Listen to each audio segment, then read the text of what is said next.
Darius Coleman stood victorious in Harrowville's courtroom, his evidence shredding Judge Marjorie Voss's corrupt reign, until 7 minutes later, she smirked from the bench, free, while he wore handcuffs, accused of bribery.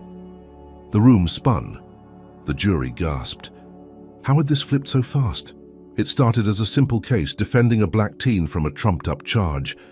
But Voss's venomous insult, "You'll never outsmart me, boy," lit a fuse. Now Darius's triumph was ash, his future caged. What had he missed? Before we unravel this, where are you watching from? If you stand for justice, hit like and subscribe for more explosive stories. What twisted her game? Darius Coleman rolled into Harrowville, Texas 3 weeks ago, tires crunching gravel, as he parked his beat-up sedan outside a diner that smelled of grease and stale coffee. The air hung heavy, 90 degrees Fahrenheit even at dusk, but the real heat came from the stairs, sharp as knives slicing through him from every porch and pickup truck window. He'd been summoned here by a desperate phone call, a mother's voice cracking as she begged him to save her son, Khalil Turner, a 17-year-old black kid nabbed for stealing a white man's truck. Darius stepped out, his scuffed boots kicking up dust, and felt the town's pulse, a slow throb of old money and older hatred that pulsed louder with every Confederate flag fluttering on rusted poles along Main Street. He'd seen places like this before, small towns where justice was a ghost story told to kids who didn't know better, but Harrowville felt different, heavier, like the weight of 30 years had settled into its bones. He grabbed his briefcase, the leather worn from a decade of battles against crooked systems, and headed to the jail, a squat brick building where deputies lounged with smirks that said they'd already won. Inside, Khalil sat hunched in a cell, his skinny frame swallowed by an orange jumpsuit, eyes wide with a fear that made Darius's chest tighten. The evidence was a joke, a grainy photo from a gas station camera showing a figure in a hoodie, no face clear enough to pin, and a witness, some old white guy who'd mumbled about one of them when pressed. Darius knelt by the bars, voice low and steady, promising Khalil he'd get him out, but the kid just stared at the floor, already half convinced the gavel had fallen. Back outside, Darius squinted up at the courthouse, a looming beast of limestone and arrogance squatting at the town's heart, its steeple stabbing the sky like a dare. That's where she ruled, Judge Marjorie Voss, a name whispered with equal parts reverence and dread, a woman who'd held court for 30 years with a grip so tight it choked out anything resembling fairness. He'd heard the stories on the drive-in, truckers at a rest stop muttering about her overburnt coffee, how she'd send a man to prison for jaywalking if his skin was the wrong shade, how she'd once laughed a black lawyer out of her courtroom for daring to cite precedent. Darius adjusted his tie, a crisp navy strip against his dark shirt, and walked the 3 blocks to the public library, a crumbling relic with flickering lights and a single computer that hummed like it was on its last breath. There, he dug into her past, fingers flying across sticky keys, pulling up old articles from the Harrowville Gazette, yellowed scans of trials where defendants vanished into the state pen on flimsy charges, where appeals mysteriously died before they reached a higher bench. One story stuck, a 1989 case where a black farmer lost his land to a developer after Voss ruled against him on trespassing, the same developer who'd bankrolled her election that year. Whispers online called her untouchable, a queen in a kingdom of her own making, her silver hair and icy blue eyes a fixture in every nightmare this town could conjure. Darius leaned back, the chair creaking under his 6-foot frame, and felt a spark ignite, the kind that had driven him through law school after his own brush with a rigged system at 19, when a cop planted weed in his backpack and nearly stole his future. He'd beaten that charge, clawing his way out with a public defender who believed him. And now he carried that fire everywhere, a quiet fury that burned hotter with every injustice he saw.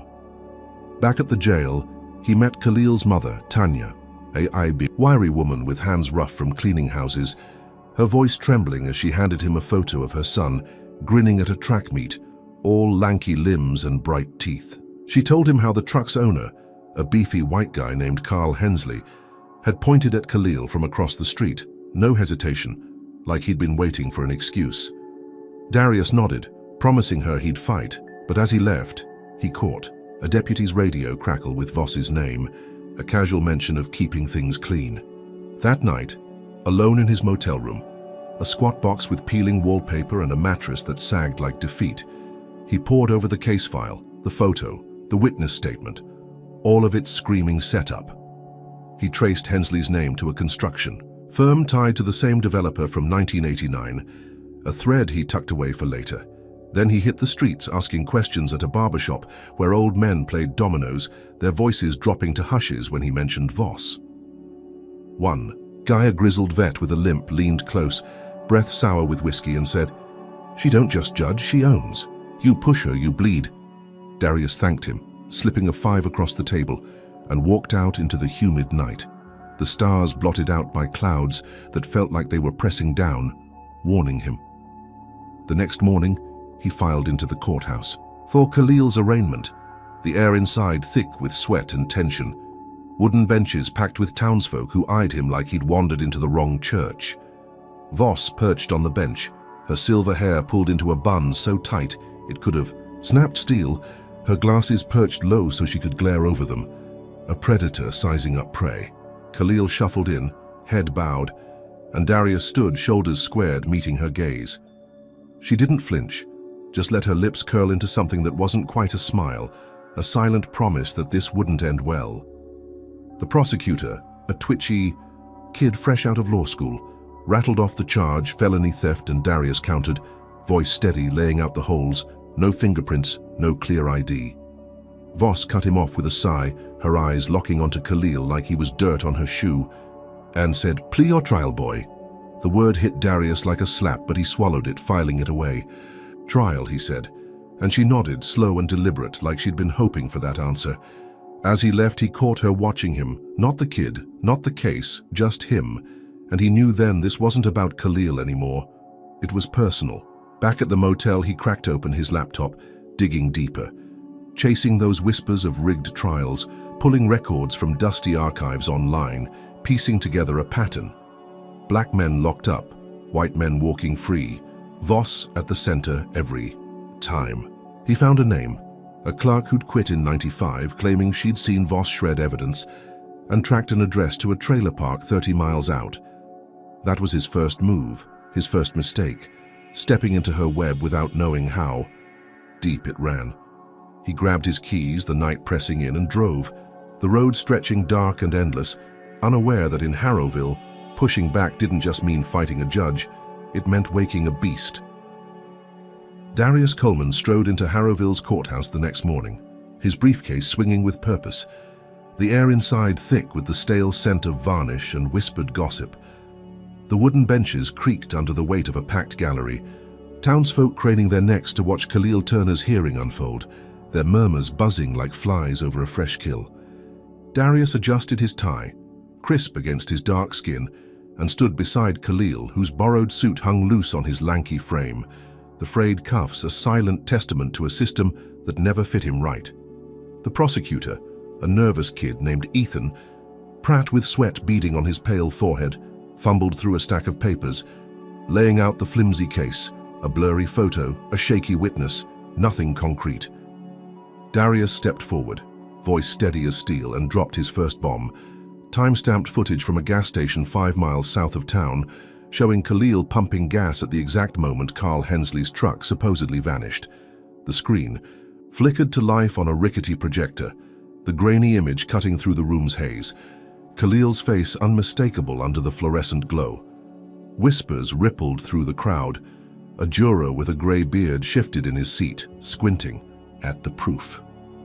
Darius locked eyes with Judge Marjorie Voss, perched high on her bench, her silver bun gleaming under the lights, her glasses perched low so she could peer over them with a gaze that could freeze blood. What did she see in that moment? A threat? A nuisance? Or just another black man she'd crush under her heel? She didn't blink, didn't flinch, just waved a bony hand, dismissing the footage with a flick of her wrist. "Doctored nonsense," she snapped, her voice sharp enough to slice through the murmurs. "Any fool with a computer can fake that." Darius's jaw tightened, but he held his ground, pointing out the metadata, the unedited timestamp, the Gas station clerk's affidavit swearing Khalil paid in cash. Voss leaned forward, her lips curling into a sneer, and let the venom spill.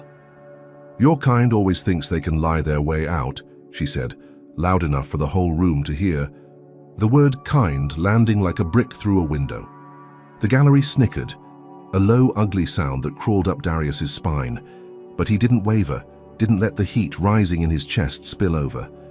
Instead, he pivoted, voice calm but cutting, and filed a motion to recuse her, citing bias so blatant it should have been carved into the courthouse walls. "This court deserves impartiality," he said, "not prejudice wearing a robe." The snickers died. A woman in the back row clutched her purse tighter. Voss's eyes narrowed, a predator sizing up prey that dared to bite back. And then she slammed her gavel down, the bang echoing like a gunshot, the wood splitting with a jagged crack that made Ethan Pratt jump in his seat. "Denied!" she barked, her tone final, a queen refusing to be dethroned. Darius caught the glint in her eye, a promise of something worse than a lost motion, and as he gathered his papers, he felt the room tilt, the weight of her power pressing down like a storm cloud ready to burst. Court adjourned, and he walked Khalil back to the holding cell. The kid's shoulders slumped, his hope leaking out with every step. "She hates me," Khalil whispered, barely audible over the clang of the bars. Darius gripped his arm, firm but gentle, and said, "She hates us, that's why we fight."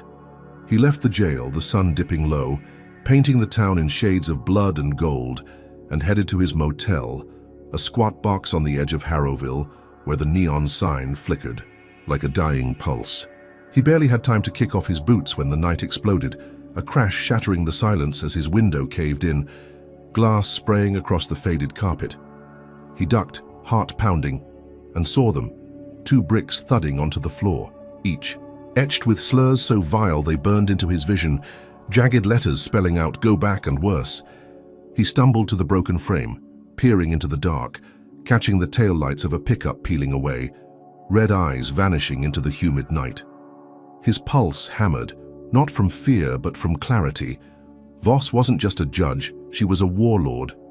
Her courtroom a battlefield, her town a weapon. He swept up the shards, hands steady despite the sting of a cut on his palm, and sat on the sagging bed, replaying her words, that sneer, that gavel's crack.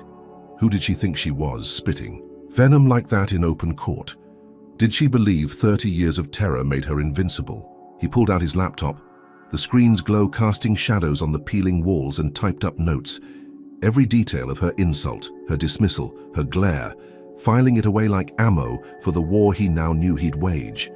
The bricks sat on the dresser, a taunt, a dare, and he stared at them, mind racing. How far would she go to bury him? He'd pushed her, and she'd pushed back, not with law but with hate, raw and unrestrained. This wasn't about Khalil's case anymore. It was about survival, about proving a black man could stand in her kingdom and not kneel. He leaned back, the mattress groaning under him, and let the fire in his gut settle into something cold and sharp, a resolve that would carry him through whatever she threw next. Imagine sitting in that courtroom, hearing that insult rip through the air. What would you do? Drop a comment with number 1. If you cheer Darius on against this tyrant, hit like if you're rooting for justice to claw its way out of this mess, and subscribe to catch every twist of this fight. Picture those bricks smashing through your own window. How deep does that cut? What's Voss planning now that Darius has dared to strike back? Darius Coleman woke to the buzz of his phone vibrating on the motel nightstand, the cracked screen flashing with a text from Tanya, Khalil's mother. "They're talking about you on the radio." He rubbed sleep from his eyes, the sting of last night's glass cut still fresh on his palm, and tuned into a scratchy AM station where a gravelly voice dissected his clash with Judge Marjorie Voss. "Some lawyer's stirring up trouble in Harrowville," the host drawled. "Thinks he can take on the queen of the courthouse." Darius smirked, a flicker of pride cutting through the ache, and headed to the library, the air outside already thick with 95-degree heat that plastered his shirt to his back. He spent the morning hunched over that wheezing computer, chasing the thread he'd found tying Voss to Carl Hensley's construction firm, a hunch that hardened into gold when he uncovered a bank statement buried in a decade-old county audit. online, showing Voss pocketing $10,000 from Hensley's boss, a slick developer named Roy Grayson. The payment lined up with a ruling that handed Grayson a chunk of black-owned farmland, the same pattern he suspected in Khalil's arrest, a setup to clear land for Grayson's next project. Darius printed the page, the ink smudging on his fingers, and felt the weight of it, a weapon sharp enough to draw blood. By noon, he was back in the courthouse, the gallery packed tighter than before, the air humming with anticipation as he faced Voss again. Khalil sat beside him, eyes darting to the jury, 12 faces ranging from bored to hostile, while Ethan Pratt shuffled papers at the prosecution table, his tie askew like he'd slept in it. Darius stood, voice ringing clear, and laid out the gas station footage again, hammering its authenticity with the clerk's sworn statement. But this time he didn't stop there. He held up the bank statement, its numbers stark against the yellowed paper, and said, "Your Honor, this ties you to Roy Grayson, a man who's profited from every case like this one. It's corruption, plain and simple." Gasps punched through the room. A woman in the third row dropping her fan with a clatter, the grey-bearded juror sitting up straight for the first time. Voss's face paled, her lips parting just enough to show a flash of teeth, and for a split second Darius thought he saw her falter, a crack in the armor she'd worn for 30 years. He pressed harder, demanding a mistrial, his words slicing through the tension like a blade through silk.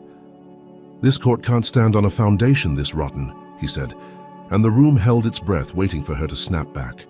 She didn't. Instead, she adjourned, her gavel hitting softer this time, the split wood wobbling under the blow, and stormed off the bench, her robe billowing like a storm cloud retreating.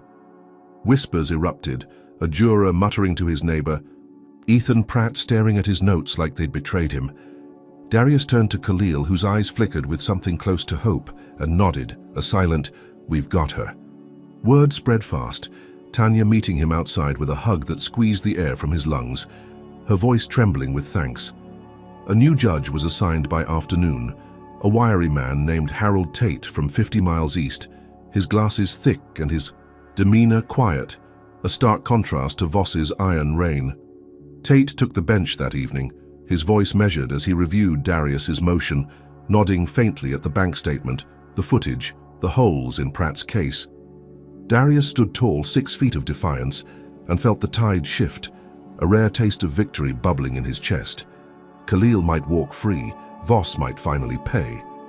The hearing stretched late, the clock ticking past 8, the air growing stale, but Darius didn't care, every second fueling his fire.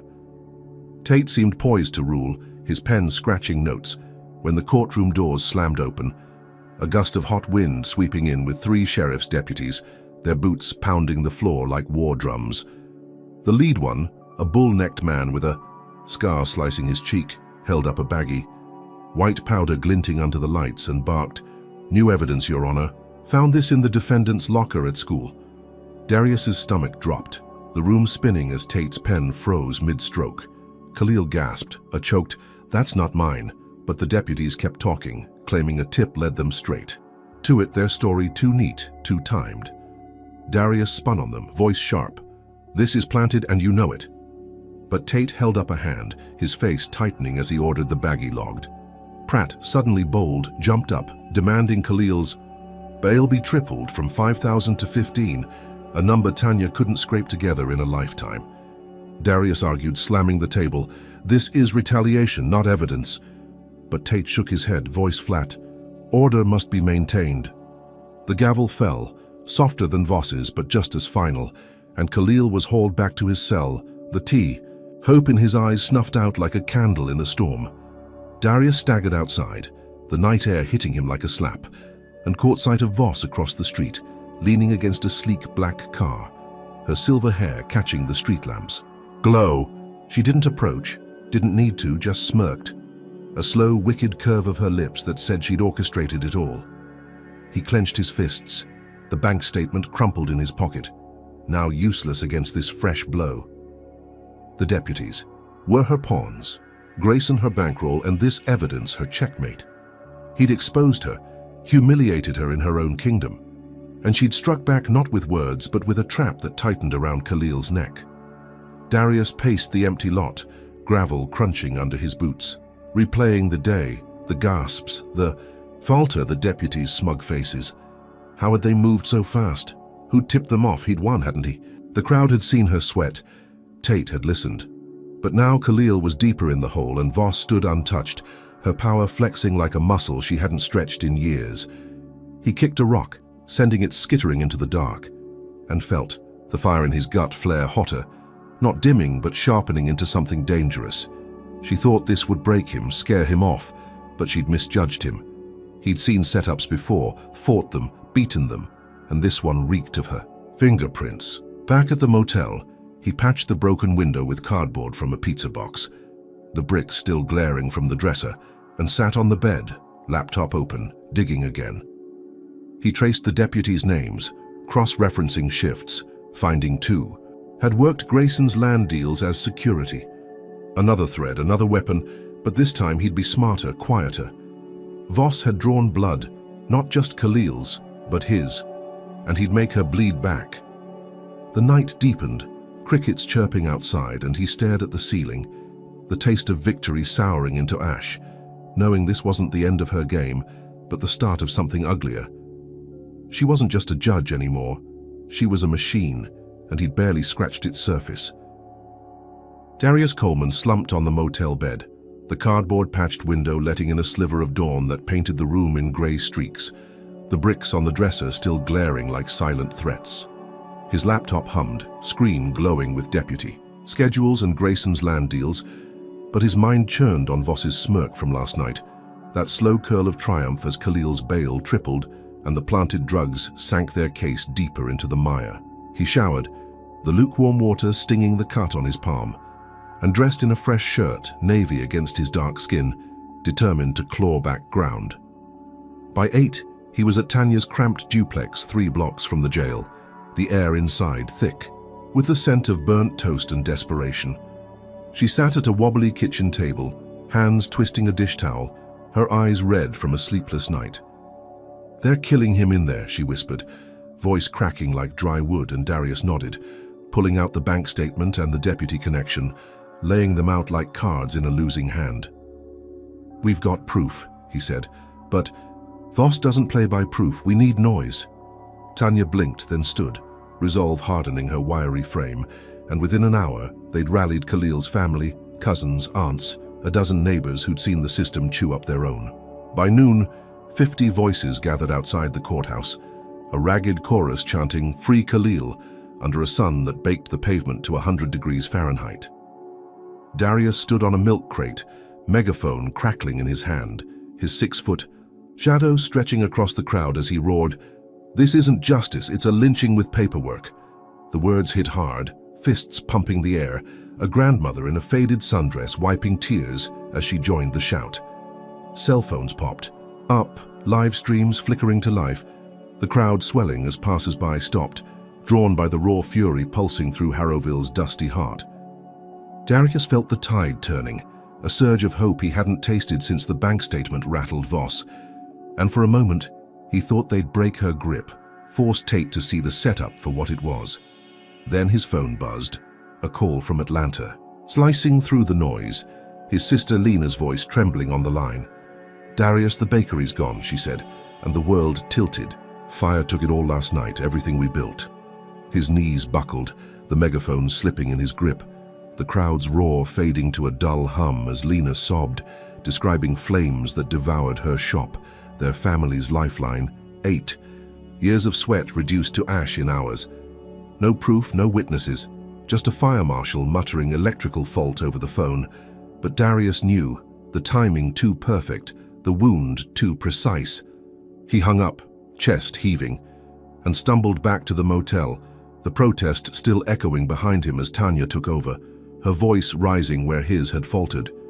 Inside, he sank onto the bed, staring at the bricks, the cardboard, the laptop, pieces of a war he hadn't fully grasped.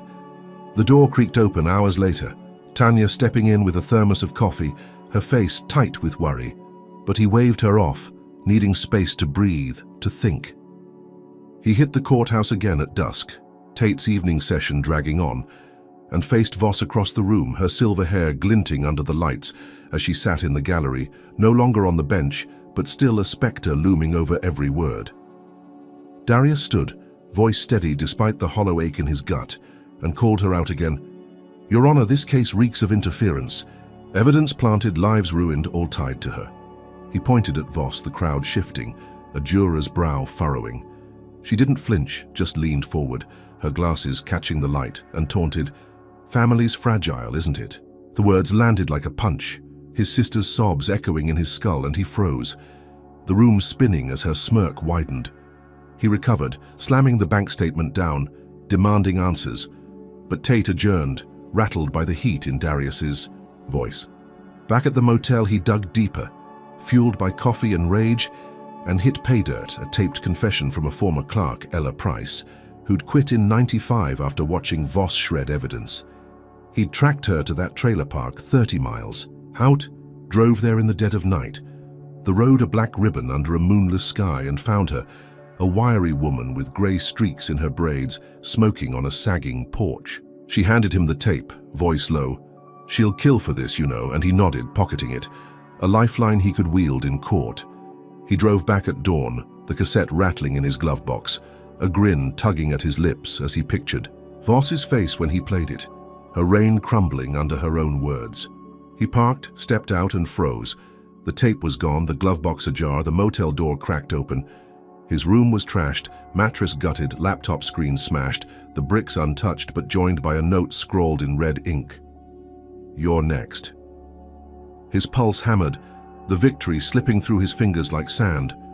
Voss's reach stretching beyond the bench, beyond the law, into his life, his blood.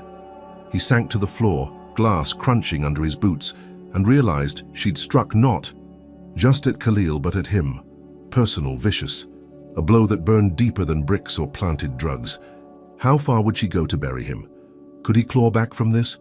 Drop a comment with number 1 if you think Darius should have seen this coming. Hit like if you're raging at Voss's dirty game, and subscribe to see how he fights this monster. Picture your own family's dreams torched to ash. What would you do with that tape in your hands? What's Voss got up her sleeve now that she's tasted his blood? Darius Coleman sat amid the wreckage of his motel room, glass crunching under his boots. The red-inked note, "You're next," crumpled in his fist as dawn bled through the cardboard-patched window. The stolen tape gnawed at him, Ella Price's, voice silenced before it could sing Voss's sins, but he shook off the weight, splashing cold water on his face from a cracked sink, the sting waking him to the fight still burning in his gut. He grabbed his phone, the screen spider-webbed but functional, and dialed a contact he'd saved from a case 2 years back, a Dallas reporter named Sam Torres with a nose for corruption and a platform to blast it. By 9, Sam was on the line, voice gritty from too much coffee, listening as Darius spilled everything, the bank statement, the planted drugs, the bricks, the bakery fire, Ella's confession now lost. "You've got no tape," Sam said, "but I'll run the clerk's story. Give me her number." Darius handed it over, Ella's trailer park address still sharp in his mind, and by noon, Sam had her on record, her words typed up fresh. Voss shredded evidence, laughed about it, said black folks didn't deserve trials. The article? Dropped online at 3, Harrowville judge tied to corruption, screaming across the Dallas Post's homepage, and Harrowville erupted. Darius watched from Tanya's duplex, the TV flickering with shaky phone footage of 50 protesters swelling to 100 outside the courthouse, their chants rattling windows 3 blocks away. Someone lit a match, Voss's photo curling into ash as flames licked the edges, a roar rising from the crowd that drowned out the cicadas humming in the 98-degree heat. He stood on her porch, 6 feet of defiance, feeling the tide shift again, a public tide this time, raw and unstoppable. By dusk, he was back in court, Judge Harold Tate's session dragging into the evening, the air thick with sweat and tension as the gallery packed tight, townsfolk spilling into the halls. Khalil sat beside him, eyes sunken from sleepless nights, while Ethan Pratt fidgeted at the prosecution table, his notes a mess of scribbles. Darius had a new ace, a wiry ex-deputy named Calvin Reed, 52, with a limp and a conscience that finally broke. Reed took the stand, his voice gravelly but firm, swearing he'd seen Voss pocket cash from Roy Grayson in '97, a bribe to lock up a black mechanic whose shop Grayson wanted. The jury leaned forward, a woman with braided hair jotting notes, even Tate nodding faintly, his glasses fogging in the humid room. Darius laid out the bank statement again, tying it to Reed's story, his words sharp as he pointed at Voss in the gallery. "She's not a judge, she's a thief." The crowd murmured, a juror's jaw tightening, and Voss stormed out, her silver hair flashing under the lights, her robe swapped for a crisp blazer that didn't hide the fury in her stride. Ethan Pratt stammered an objection, but Tate overruled, his voice steady. "Let's hear this out." Darius felt it then, a rush like wind through a cracked dam. Khalil might walk, Voss might fall. The hearing stretched past 9, the clock's tick swallowed by gasps as Reed recounted dates, amounts, faces, every word a hammer against Voss's throne. Tate adjourned, promising a ruling soon, and Darius stepped outside, the night air hitting, his face like a bomb, Tanya hugging him fierce enough to bruise. "You did it," she whispered, but he shook his head, knowing Voss didn't break that easy. The streets buzzed, protesters chanting under street lamps, live streams hitting 10,000 views, the Dallas Post's article shared across Texas. He crashed at Tanya's that night, too wired to sleep, replaying Reed's testimony, the jury's faces, Voss's exit. Midnight brought a call that jolted him upright, Sam's voice tight. Reed recanted, took a payout, 50 grand, swore it was all lies. Darius's stomach twisted, the couch springs digging into his back as he cursed, the victory souring. Fast? Sirens wailed outside, red and blue flashing through the blinds, and he bolted to the window, heart pounding as deputies swarmed the duplex, boots stomping up the steps. Tanya shrieked as they kicked the door in. 4 men in tan uniforms, the bull-necked one from court sneering as he waved a warrant. "Darius Coleman, you're under investigation," he barked, tossing a stack of crisp $100 bills onto the table. 10,000 in cash they claimed they'd found in Darius's car. He stared, the bills pristine, no prints, but his own, a setup so blatant it mocked him. "This is Voss," he spat, but the deputy just grinned, cuffing him as Tanya lunged, held back by another cop. They hauled him to the station, the night blurring into a haze of steel bars and fluorescent buzz, the cash a ghost of Voss's hand reaching through the chaos. He sat in a cell, the concrete cold against his back, replaying the day, the article, the testimony, the crowd burning her face. She'd lost the street, lost the bench, and still she'd flipped it, her allies planting lies faster than he could dodge them. Khalil's case teetered, Tate's nod now a memory, and Darius's name was mud, the public triumph twisting into a noose. He clenched his fists, the cut on his palm throbbing, and thought of Lena's bakery, the bricks, the tape, every blow Voss had landed. How had she turned Reed? Who'd slipped the cash? He'd humiliated her, made her run, and she'd hit back with a precision that chilled him, not just at Khalil now, but at him, his freedom, his fight. The cell door clanged, a guard tossing him a stale sandwich, and he ate slow, the bread sticking in his throat, knowing this was her game at its peak, a machine grinding him down. He'd rallied a town, shaken her throne, and still she stood, smirking from the shadows, her power flexing through deputies and dollars. Back at the duplex, Tanya sobbed, the crowd thinning as news spread. Lawyers dirty, a lie that stuck like tar. Darius leaned against the bars, the fire in his gut flaring, not dimming, a vow forming in the dark. She'd pay, not just for Khalil, not just for him, but for every life she'd crushed. The night stretched on, crickets chirping outside, and he stared at the ceiling, the taste of victory gone, replaced by a hunger for something sharper, something final.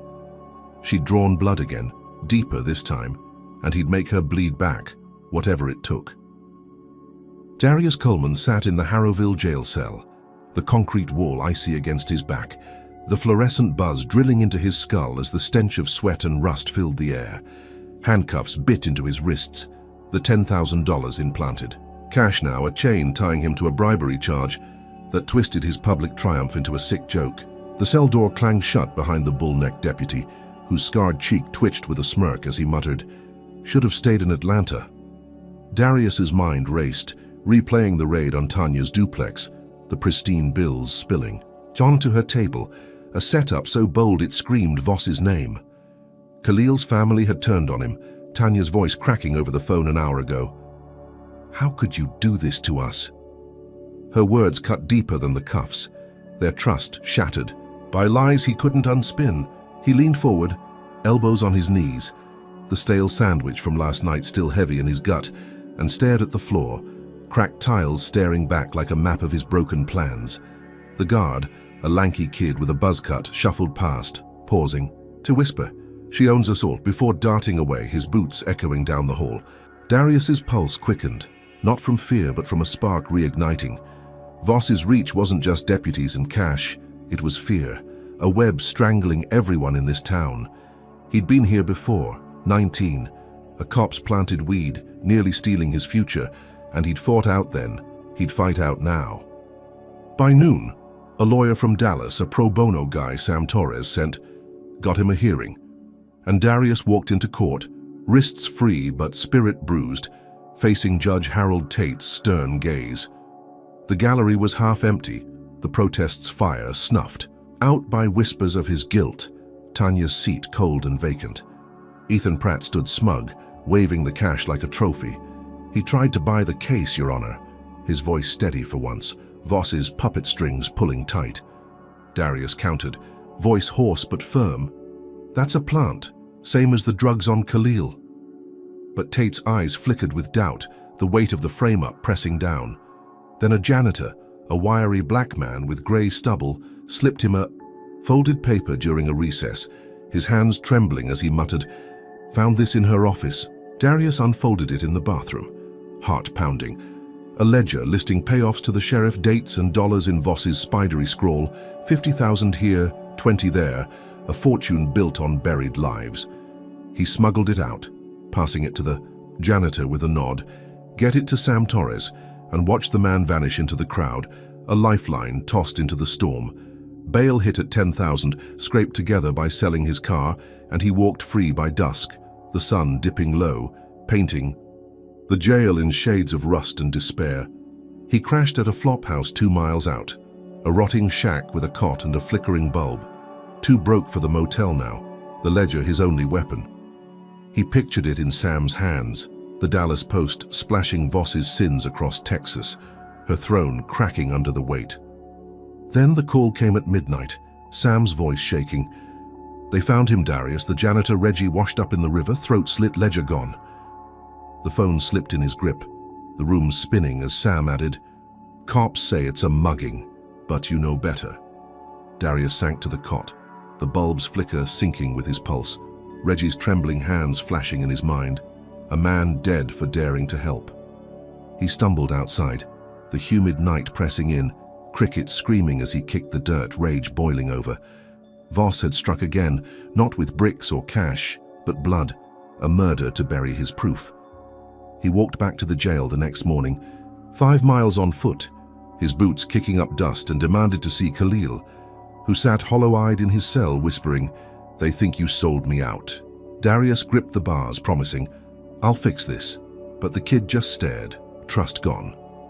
Court loomed at 10, and Voss was there, not on the bench but in the gallery, her silver hair a beacon of spite, her blazer crisp as she grinned, a predator savoring the kill.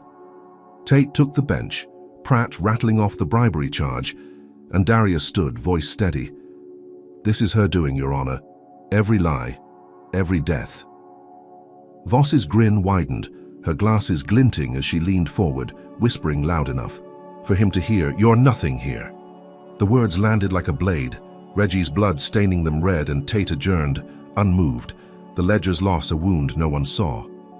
Darius staggered out, the sun blinding, the town's pulse mocking him, every face a stranger now, the protest's echo silenced by betrayal.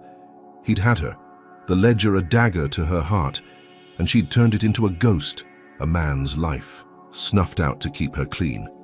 Back at the flophouse, he sat on the cot, the bulb buzzing overhead, replaying Reggie's fear, Tanya's voice, Voss's grin. How had she known? Who'd followed Reggie?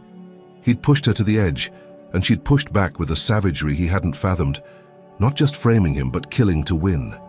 The fire in his gut flared, not dimming but hardening, a vow to bury her, not just for Khalil, not just for Reggie, but for every soul she'd crushed.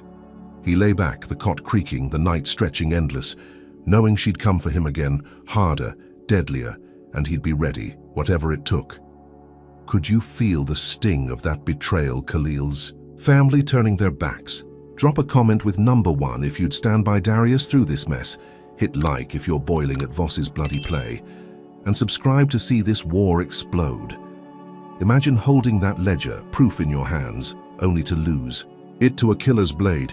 What's your next move? How deep does Voss's web stretch now that she's tasted murder? Darius Coleman woke on the flophouse cot, the flickering bulb dead above him, the air heavy with mildew and the ghost of Reggie's blood staining his hands. He splashed tepid water from a rusted sink onto his face, the cut on his palm throbbing as he stared into a cracked mirror, eyes sunken but burning with a fire that refused to die. Voss had taken the ledger, slit Reggie's throat, turned Khalil's family against him, but he wasn't done, not yet. He grabbed his phone, battery at 10%, and texted Tanya, "We're not out. Meet me." By 9, he stood outside, her duplex, the sun clawing its way to 90 degrees Fahrenheit, sweat beading on his brow as she stepped onto the porch, her face a map of doubt and grief. "They think you're dirty," she said, voice low, but he held up a hand. "Then, we prove I'm not." She nodded, slow, and within an hour they'd rallied 100 souls, neighbors, cousins, strangers, who'd seen the Dallas Post article, all gathering under the courthouse's shadow, their voices a raw chorus shouting, "Justice now!" Darius climbed onto a pickup truck bed, megaphone crackling, his 6-foot frame towering as he roared, "Voss kills to keep power, but we're louder." Phones lit up, live streams buzzing to life, the crowd swelling as a barber with a limp joined. Then a teacher clutching a sign, "Free Khalil." The video hit 10,000 views in minutes, comments flooding in, the world watching Harrowville boil. Darius felt it, a surge like lightning through his veins. The feds had to notice now. Tate couldn't ignore this. By noon, he was back in court, the gallery packed, the air thick with tension and the sour tang of unwashed bodies. Khalil sat beside him, wrists cuffed, eyes hollow, while Ethan Pratt smirked across the room, bolstered by Voss's cash frame-up. Darius stood, voice steady, and dropped a new bomb, phone logs he'd pulled from a burner he'd bought, tying Voss to a number linked to Grayson's hitman, a shadow named Lyle Trent. "She's not just corrupt," he said, projecting the logs onto a screen, dates and times glowing stark. "She's a murderer." The room froze, a juror with braids gasping, Tate's glasses slipping as he squinted at the proof. Voss sat in the gallery, her silver hair a beacon of spite, her blazer crisp, but her fingers twitched, a crack in her steel facade. Tate hesitated, his pen hovering, justice teetering on the edge, and Darius thought he'd won, the logs a noose around her neck. Protesters clashed outside, their chants shaking the walls, 100 voices now a roar that drowned out the cicadas. Then Voss struck back, her lawyer, a slick suit named Victor Crane, rising with a sneer, "Your Honor, we have testimony." Roy Grayson took the stand, his beefy frame spilling over the chair, swearing Darius threatened him 2 nights ago. Said he'd burn my house if I didn't pay him off. Crane played forged texts, timestamps faked, Darius's number glaring on the screen. "Back off or you're ash." The jury shifted, the braided woman's pen stilling, Tate's brow furrowing as Pratt jumped up. "This proves his bribery." Darius slammed the table. "It's a lie fabricated like the cash," but Crane smirked. "We've got metadata," a slick forgery Voss had orchestrated. Tate bought it, his voice flat. Bails revoked and deputies lunged, cuffs snapping onto Darius's wrists as he shouted, "She's framing me again." The gavel fell, a dull thud, and Khalil's head dropped, his last shred of hope snuffed out. Outside, the protest turned ugly. Deputies in riot gear charging the crowd, tear gas hissing through the air, a grandmother collapsing as canisters clattered on the pavement. Darius glimpsed it through a window as they dragged him away, the chaos a mirror of his gut. Voss watching from her car across the street, her smirk a blade twisting deeper. He landed in a cell, the same concrete box, the buzz of fluorescence, mocking him as the guard, the lanky kid, avoided his eyes. The logs had her. The world saw it, 10,000 views and climbing, feds circling. But she'd flipped it again, Grayson's lie and Crane's texts a shield she'd forged overnight. He paced 3 steps one way, 3 back, the cuffs off but the weight heavier, replaying the rally, the logs, Tate's hesitation. How had she turned Grayson? When had she faked those texts? He'd rallied a town, shaken her core, and she'd struck with a precision that chilled him, not just at Khalil, not just at him, but at the crowd. Tear gas, a message to them all. Buckey. At the courthouse, Tanya gathered the scattered protesters, her voice hoarse over a megaphone. We keep fighting. But the live stream dipped, views stalling as doubt crept in. Is Darius dirty? He sank to the bench, the cold seeping into his bones, and thought of Reggie's body, Lena's bakery, the bricks, every blow Voss had landed. She'd lost the bench, lost the street, and still she stood, her allies a machine grinding him down. The guard tossed him a water bottle, plastic crinkling as it hit the floor, and he drank slow, the taste metallic, knowing this was her peak, a warlord flexing through chaos and lies. He'd exposed her hitman, turned the world's eyes on her, and she'd countered with a trap that snapped shut on his freedom. The cell door clanged, a shadow passing, and he leaned back, the fire in his gut flaring, not dimming, a vow hardening in the dark. She'd pay, not just for Khalil, not just for Reggie, but for every life she'd crushed. The night deepened. The jail silent but for his breathing, and he stared at the ceiling.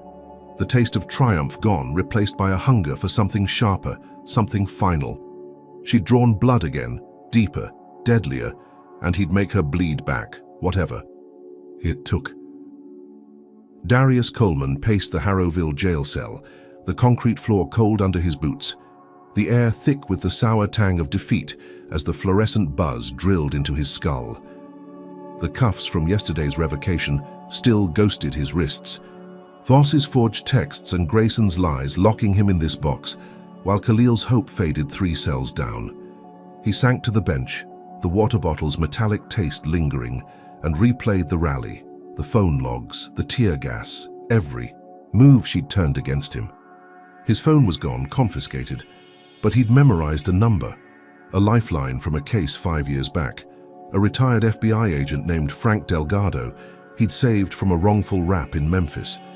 He scrawled a note on a scrap of toilet paper. Frank, Harrowville Voss help, and slipped it to the lanky guard during a water run, whispering, $50 if you mail this. The kid's eyes darted, but he pocketed it, a flicker of greed outweighing fear. By noon, bail was denied again, Tate's voice flat over a crackling speaker. Flight risk, and Darius cursed, the cell walls closing in. 2 days later, a shadow loomed outside the bars. Frank Delgado, 60, with a salt and pepper beard, his fedora tilted low, voice gruff. Got your note. What's the play? Darius spilled it, the bank statement, the drugs, Reggie's murder, the logs, every blow Voss had landed, and Frank nodded. I'll dig into her finances. Sit tight. He vanished, leaving Darius with a spark, a chance, to claw back. Frank worked fast, hitting Dallas banks by phone, pulling strings from his old badge, and by week's end, he slipped word through the guard. She's got offshore accounts, millions. Darius grinned, a jagged edge of hope cutting through the gloom, and waited. The jail's hum his only company. Court loomed Monday, the gallery sparse, the protests fire doused by doubt. Tanya's seat empty again. Khalil shuffled in, cuffs clinking, while Ethan Pratt smirked, bolstered by Voss's lies.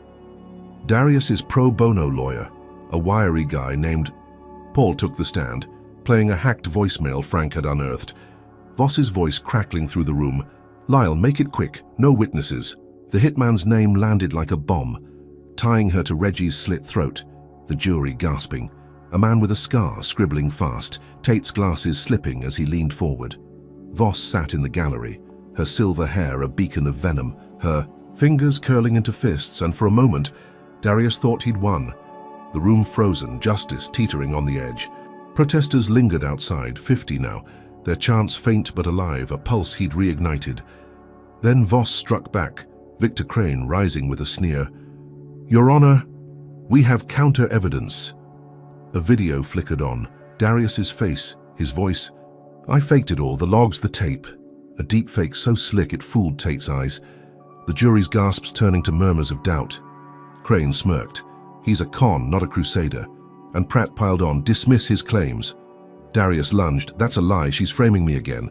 But Tate banged the gavel, voice sharp. "Order!" The video's lie stuck, the T. Voicemail's truth drowned, and Darius's spark snuffed out. Hours later, the guard slipped him a note, Frank's scrawl. "Ambushed, alley off Main, bleeding bad." Darius's knees buckled, the paper crumpling in his fist. Frank's blood pooling in his mind, a fedora in the dirt, another life Voss had claimed. He staggered to the bars, shouting for the guard, who darted away and sank back, the cell spinning. Night fell and Voss appeared, her shadow stretching through the bars, her blazer crisp as she leaned close, glasses glinting. "Your hero's dead. You're next." Her voice was ice, her smirk a blade, and she vanished, leaving him with the weight of Frank's loss, the voicemail's failure, the deepfake's sting. He punched the wall, the cut on his palm splitting wider, blood trickling as he replayed the day, the jury's doubt, Tate's gavel, Frank's note. How had she faked that video? Who'd tracked Frank? He'd slipped her a noose and she'd slipped out, striking with a savagery that chilled him, not just at Khalil, not just at him, but at anyone who dared help. Back in Dallas, Frank's body hit the morgue. Random stabbing, the report claimed, but Darius knew Voss's hitman had struck again, Lyle's shadow stretching from Reggie to Frank. He sat, the bench creaking, the fire in his gut flickering, not gone but dimming, a vow struggling to hold. She'd pay for Khalil, for Reggie, for Frank, for every soul she'd crushed. The jail quieted, the night pressing in, and he stared at the ceiling. The taste of victory ash replaced by a dread that gnawed deeper.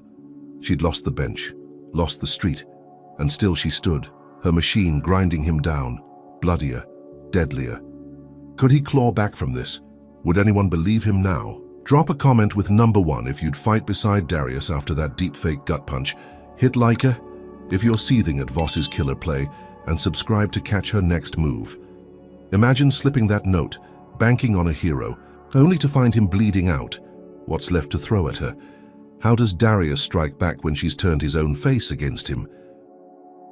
Darius Coleman slumped against the Harrowville jail cell wall, the concrete biting into his spine, the air thick with the stench of rust and despair as the fluorescent lights buzzed like a swarm of angry wasps. Frank Delgado's blood-stained, his hands, not literally but heavier than the cut on his palm, the retired agent's ambush a fresh wound that pulsed with every heartbeat. Voss's deep-fake video had turned his own voice against him, the jury's doubt a noose tightening, and Khalil faced 20 years now, his hollow eyes haunting Darius from 3 cells down. The guard's last note, bleeding bad, crumpled in his fist, was a ghost of hope snuffed out, and her whisper through the bars, "You're next," echoed in the silence.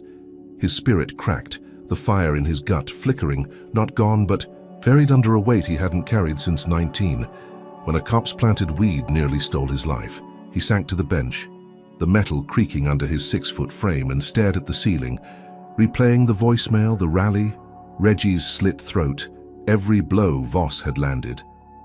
How had he let Frank walk into that alley? Why hadn't he seen her coming? He'd pushed her to the edge and she'd pushed back with a savagery that broke him piece by piece. Morning came, grey light seeping through a slit window, and the lanky guard slipped him a USB, Frank's last act, dropped off, by a courier who'd bolted. "He sent this before," the kid muttered, darting away, and Darius clutched it, heart pounding. A lifeline from a dead man. He begged for a laptop. "Evidence," he rasped, and the guard, greased with his last $20, smuggled one in, a clunky relic that hummed to life. The USB clicked in, files loading slow, Voss's bank records glowing on the screen, millions in offshore accounts, dates tying her to Grayson, to Lyle Trent, to a dozen buried cases. Darius's breath caught, a grin tugging at his lips. Frank's, blood buying him a dagger to her heart. He hid the USB in his sock, the laptop confiscated, and waited, the jail's hum his only company. Court hit at 10. A chaotic hearing, the gallery half full, Tanya's seat cold, Ethan Pratt smirking as he waved the deepfake. Paul, the pro bono lawyer, took the stand, projecting the bank records on a jury-rigged screen, numbers stark. "She's funded by blood money," he said, voice steady. The crowd roared, a juror with a scar shouting, "That's her!" Voss screamed objections from the gallery, her silver hair wild, her blazer rumpled. "Lies!" But Tate banged the gavel, eyes wide, justice teetering again. Darius stood, voice raw. "This is who she is, a thief, a killer." The room erupted, protesters outside swelling to 70, their chants shaking the walls, a pulse he'd reignited. He thought he'd won, the records a hammer to her throne, Tate's pen scratching fast, the jury leaning forward. Then deputies stormed in, boots pounding, the bull-necked one barking, "Bomb threat, clear the room." Chaos exploded, chairs toppling, jurors scrambling. Khalil shoved back as Darius lunged. "It's a setup." Shots rang out, sharp cracks splitting the air, and Khalil crumpled, blood blooming on his chest, a stray bullet from the melee piercing his lung. Darius dropped beside him, hands pressing the wound. "Stay with me." But Khalil's eyes fluttered, breath shallow, clinging to life by a thread. The crowd scattered, deputies shouting, Tate vanishing, and Voss was gone, her shadow slipping through the chaos she'd unleashed. Darius was hauled to his cell, blood slick on his hands, the USB still in his sock. The record's useless now as Khalil flatlined in his mind. The jail quieted, the guard avoiding his eyes, and he paced 3 steps one way, 3 back, replaying the shots, the bomb threat, her absence. How had she staged this? Who'd pulled the trigger? He'd nailed her with millions, turned the world's eyes on her, and she'd countered with a trap that snapped shut on Khalil's life. Back at the courthouse, Tanya collapsed outside, her wail cutting through the tear gas haze, protesters fleeing as news spread. "Riot killed the Pooh kid," a lie pinning it on Darius. He sank to the bench, the cold seeping into his bones, Frank's blood, Khalil's blood, Reggie's blood, a river of loss drowning him. The USB burned in his sock, a ghost of a win, but what did it matter? Khalil was dying, maybe dead, and Voss had vanished, her machine grinding him down, bloodier, deadlier. He punched the wall, knuckles splitting, and thought of Lena's bakery, the bricks, the tape, every blow she'd landed. She'd lost the bench, lost the street, and still she stood, her allies a chaos engine shredding his fight. The guard tossed him a rag. "Clean up!" And he wiped Khalil's blood slow, the stain spreading, knowing this was her peak. A warlord flexing through death and lies. He'd exposed her fortune, shaken her core, and she'd struck with a precision. That broke him, not just at him, but at everyone he'd sworn to save. The cell door clanged, a shadow passing, and he leaned back, the fire in his gut dimming, a vow struggling to hold. She'd pay, for Khalil, for Reggie, for Frank, for every soul she'd crushed. The night deepened, the jail silent but for his. Breathing, and he stared at the ceiling, the taste of triumph gone, replaced by a dread that gnawed deeper. She'd drawn blood again, the deepest yet, and he'd make her bleed back, whatever it took. Darius Coleman sat in the Harrowville jail cell, Khalil's blood crusting on his hands, the USB in his sock a cold weight against his ankle as the fluorescent buzz mocked his breaking spirit.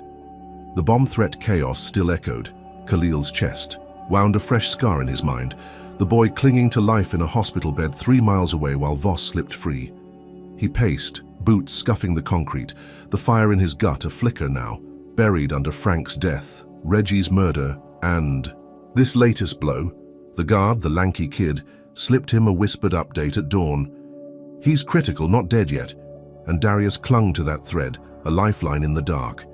He'd exposed her millions, shaken her throne, and she'd turned it into a slaughterhouse, pinning it on him. By noon, the jail buzzed with rumors, deputies muttering about a manhunt, and Darius knew he couldn't stay caged. He bribed the guard again, his last $10. "Unlock it tonight." And the kid nodded, eyes darting. At midnight, the lock clicked, the door creaking open, and Darius bolted, a shadow in the humid night, his 6-foot frame ducking through alleys, the USB his only weapon. He hitched a ride with a trucker 5 miles out, a grizzled man who didn't ask questions, and pieced together Voss's escape. Whispers from the jail pointing to a private ranch 30 miles west, Grayson's bolt hole where she'd hide. He crashed in a ditch at dawn, the trucker gone and trekked the rest.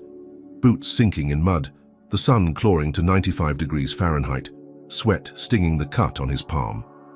By dusk, he found it, a sprawling estate behind barbed wire, Voss's black car glinting in the drive. He tipped the feds from a payphone 2 miles back. "She's there, move now," and watched from a ridge as sirens wailed, agents swarming the ranch, their dark suits stark against the dusk. Live on a Dallas news chopper feed. They dragged her out, her silver hair wild, her blazer torn, handcuffs gleaming as she spat at the camera. Darius exhaled, leaning against a tree, the bark rough against his back, a moment of victory cutting through the haze. Khalil might live, Voss might fall. Then the twist hit. His phone, scavenged from a dumpster, buzzed with a text from Paul. "She pinned the bomb on you, warrant out." Cops swarmed his last known spot, the flophouse, and he ran, bullets grazing his arm as he dove into a ditch, blood soaking his sleeve, the sting sharp but ignored. Khalil flatlined that night, the hospital calling Tanya as Darius hid, her wail echoing in his mind from miles away, a sound he'd never unhear. Voss cackled from custody on the news, "He'll rot before I do," her voice a blade through the static, and Darius's world burned again. The USB useless, the feds her pawns now. He stumbled through the dark, the ranch raid a mirage, justice, slipping through his fingers like sand. She'd turned his tip into a trap, framing him as the bomber, Khalil's death a weight she'd slung on his shoulders. He hid in a safe house, a shack 10 miles north, a hunter's retreat Paul had whispered about. The air thick with pine and rot, the USB still in his sock, a ghost of a win. He bandaged his arm with a torn shirt, blood crusting, and watched the news on a crackling TV. Voss's arrest replaying, her smirk intact, the feds buying her lie. Tanya's face flashed, sobbing outside the hospital. "He killed my boy." A lie she believed, the town believed, the world believed. Darius punched the wall, wood splintering, the cut on his palm splitting wider, and sank to the floor, replaying the raid, the bullets, Khalil's last breath. How had she flipped the feds? Who'd forged the warrant? He'd hunted her, cornered her, and she'd struck with a precision that broke him, not just at him, but at everyone he'd fought for. Back in Harrowville, the protest died. 50 voices, silenced by grief and doubt. The courthouse steps empty but for Tanya's vigil. A mother mourning a lie. He sat, the shack's silence pressing in, and thought of Lena's bakery, Reggie's body, Frank's blood, every blow she'd landed. She'd lost the bench, lost the ranch, and still she stood. Her allies a machine grinding him down, bloodier, deadlier. The TV flickered, a news anchor droning, Coleman armed and dangerous, and he laughed, a hollow sound, knowing he was a ghost now, hunted for her sins. He pulled the USB out, staring at it, Frank's last gift, Khalil's last hope, and wondered if it mattered, if anything did. The guards whisper, "Not dead yet," was ash now, Khalil gone, and Voss free in spirit, her cuffs a prop. He leaned back, the floor creaking, the fire in his gut dimming, a vow struggling to hold. She'd pay for Khalil, for Reggie, for Frank, for every soul she'd crushed. The night deepened, crickets chirping outside, and he stared at the ceiling, the taste of victory gone, replaced by a dread that gnawed deeper. She'd drawn blood again, the deepest yet, and he'd make her bleed back, whatever it took. But first he had to survive, a fugitive in a war he'd never wanted. Darius Coleman crouched in the hunter's shack, the pine-scented air thick with rot. The USB in his hand, a cold relic of Frank's blood and Khalil's death, as the TV crackled with his face. Armed and dangerous, a lie that hunted him through the night. His arm throbbed, the bullet graze bandaged with a torn shirt, blood crusting under the fabric, but he ignored it, the fire in his gut a faint ember now, stoked by Voss's cackle from custody. "He'll rot before I do." He tipped the feds to her ranch, watched her dragged out in cuffs, thought he'd won, but she'd flipped it, pinning Khalil's death on him, turning him into a ghost in Harrowville's shadows. He needed more, something to bury her, and he knew where to look. By dawn, he trekked south, 10 miles through brambles and mud, the sun clawing to 90 degrees Fahrenheit, sweat stinging the cut on his palm as he reached Voss's mansion, a hulking beast of brick and glass on the town's edge, guarded now only by silence. He slipped through a broken window, glass crunching under his boots, the air inside cool and stale, reeking of old money and older hate. He moved fast, 6 feet of shadow weaving through marble halls, past portraits of Voss's stern-faced kin, her silver hair a constant in every frame. He found her study, a fortress of oak and secrets, and pried open a safe behind a bookshelf, the lock yielding to a crowbar he'd scavenged from the shack. Inside, recordings glowed, cassettes labeled with dates and names, a treasure trove of her sins, her voice crackling on one he played, "Pay the feds, keep me clean," a bribe, to escape the ranch raid. His pulse hammered, a grin tugging at his lips. This was it, the dagger to her heart. He stuffed them in a bag, rigged his phone to a hotspot from a neighbor's signal, and streamed them online, millions watching as Voss's empire crumbled, her voice confessing to feds, to Grayson, to Lyle Trent's kills. The Dallas Post picked it up, headlines screaming, "Judges' tapes expose decades of corruption," and the feds turned, reopening her case, her cuffs tightening from prop to prison. Darius leaned against the desk, the study's silence broken by his ragged breathing, victory tasting sharp for the first time since the bank statement rattled her throne. He thought he'd won, Khalil's death avenged, Reggie's blood honored, Frank's sacrifice redeemed. Then the floor creaked, a shadow looming in the doorway, and he spun, facing a deputy, Voss's son, Trent Voss, 35, with her icy eyes and a sheriff's star glinting on his chest. "She's free tomorrow," Trent snarled, gun drawn. "You're dead tonight," his voice a mirror of her venom, her blood running thick in his veins. Darius dove as shots rang out, bullets splintering the desk, glass shattering around him, his 6-foot frame rolling behind a couch as he clutched the bag. Trent advanced, boots thudding. "You burned her, now I burn you," and Darius lunged, tackling him, the gun skittering across the marble. They grappled, fists slamming flesh, Trent's badge cutting Darius's cheek, blood mixing with sweat as he disarmed him, pinning the deputy's arm with a knee. Sirens wailed outside, red and blue flashing through the broken window.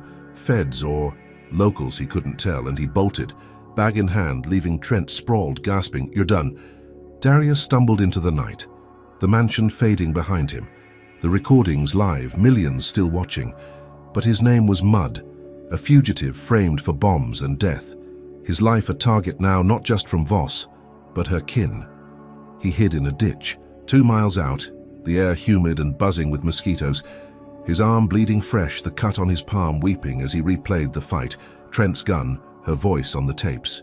How had Trent known he'd hit the mansion? Who'd tipped him off? He'd exposed her to the world, turned her allies against her, and she'd struck back through her son, a vengeance that didn't need her hands to draw blood. Back in Harrowville, the news looped, Voss's arrest tightening, feds raiding Grayson's offices, Lyle Trent nabbed in a bar 50 miles east, her machine cracking under the tape's weight. Tanya sat by Khalil's grave, a fresh mound 3 days old, her vigil, silent now, believing Darius's fight killed her boy, a lie she'd carry to her own end.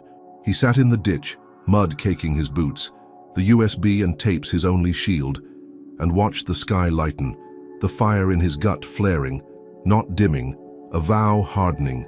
She'd pay, not just her, but Trent, for Khalil, for Reggie, for Frank, for every soul they'd crushed. The sirens faded, the night stretching thin, and he stared at the horizon, the taste of victory souring, replaced by a hunger for something final. He'd drawn her blood at last, her empire ash, but Trent's gun, her eyes in his face, promised more. A war not over, but shifting, deadlier. He stood, bag slung over his shoulder, a ghost in the dawn, knowing he'd exposed her, but at a cost that broke him, his life a thread now, hunted by her legacy. Darius Coleman trudged through the dawn, the bag of recordings slung over his shoulder, mud caking his boots as he limped away from the ditch, the bullet graze on his arm pulsing with every step. The tapes had hit the world like a thunderclap, millions watching Voss's empire crumble, her voice confessing bribes and murders on every screen from Dallas to DC, feds raiding her allies, Trent's gun still warm in his memory. He'd slept an hour in a barn 5 miles from her mansion, hay sticking to his blood-crusted shirt, the USB and cassettes his lifeline now, a fugitive's proof he wasn't the monster they claimed. By noon, he hit a gas station, a dingy box, 10 miles north, and cleaned up in a grimy bathroom, splashing water on his face. The cut on his palm weeping red as he stared into a cracked mirror, eyes sunken but sharp. He pawned a watch for $20, bought a burner phone and checked the news. Voss's trial set for today, expedited by the tape's firestorm, Grayson and Lyle Trent in cuffs, her machine imploding. He hitchhiked back to Harrowville, a trucker, dropping him a mile out, and limped into court, the limestone beast looming under a sun clawing to 98 degrees Fahrenheit, sweat stinging his wounds. The gallery buzzed, packed with reporters and stragglers, Tanya's seat empty, her grief a shadow he'd never outrun. Voss sat in the dock, her silver hair tamed into a bun, her blazer swapped for a jumpsuit, but her smirk lingered, icy eyes locking onto him as he slipped in, 6 feet of defiance cloaked in exhaustion. He'd won, hadn't he? The tapes sealed. It her legacy, Ash, justice clawing out of the dirt.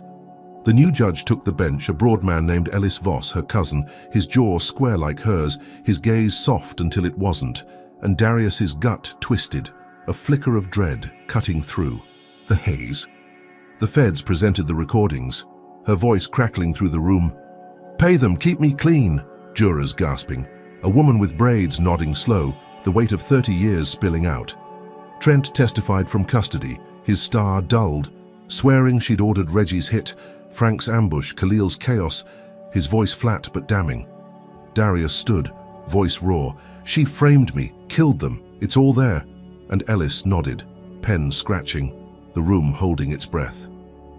Victory loomed, sharp and real, closure for Khalil's grave, Reggie's river, Frank's alley. Then Ellis smirked, a slow curl mirroring hers, and dropped the hammer. Technicality on the warrant, evidence inadmissible. His voice smooth as oil, dismissing her charges with a flick of his wrist. The room erupted, reporters shouting, jurors gaping, Darius lunging. "This is a fix." But deputies hauled him back, cuffs snapping on as Voss stood free, spitting at him. "You're still nothing, boy." The words landed like a brick through glass, his world flipping upside down. The tapes, the blood, the fight, all ash in her cousin's hands. She strutted out, her silver hair glinting under the lights, the courthouse doors swinging wide, reporters swarming as she laughed. "Justice bends for me." Darius was dragged to a holding cell. Khalil's death pinned on him now, warrants piling up. Bomber, murderer, fugitive, lies stacking like bricks on his chest. He sat, the concrete cold, the buzz of fluorescence mocking him, replaying Ellis's smirk, her spit, the tape's useless echo.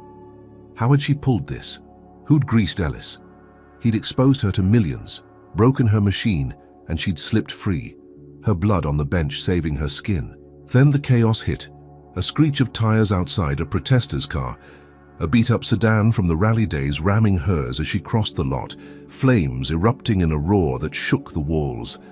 Darius stumbled to the cell window, bars biting his palms, and stared, stunned as fire engulfed her. Her silver hair a torch, her scream swallowed by the blaze. The crowd froze, reporters scrambling, deputies shouting, and he watched, jaw slack, as justice twisted into vengeance, a vigilante's torch where the law had failed.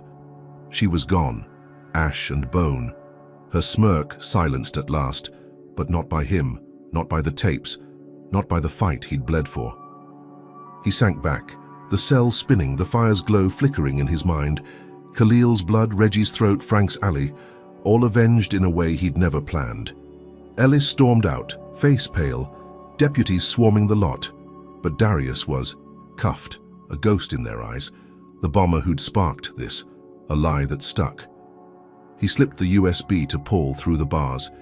"Keep it safe," and bolted when a riot broke out, protesters clashing with cops, the cell door pried open. In the melee, he ran 10 miles north, a shadow in the dusk, the fire's heat a memory on his skin, knowing the war never ends.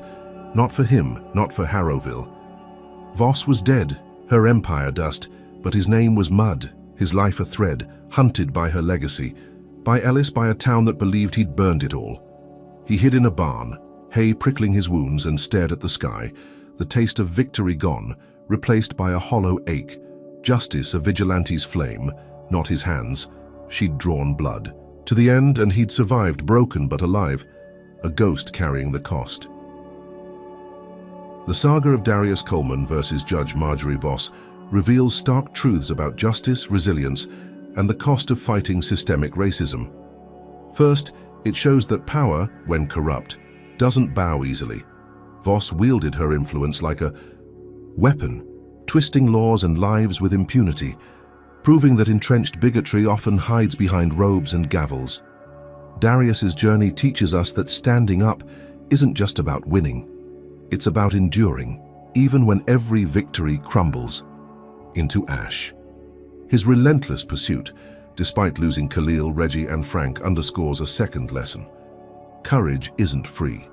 Each blow, bricks, arson, murder, tested his spirit, yet he pressed on, a testament to the strength found in defiance. Third, the story exposes the fragility of trust.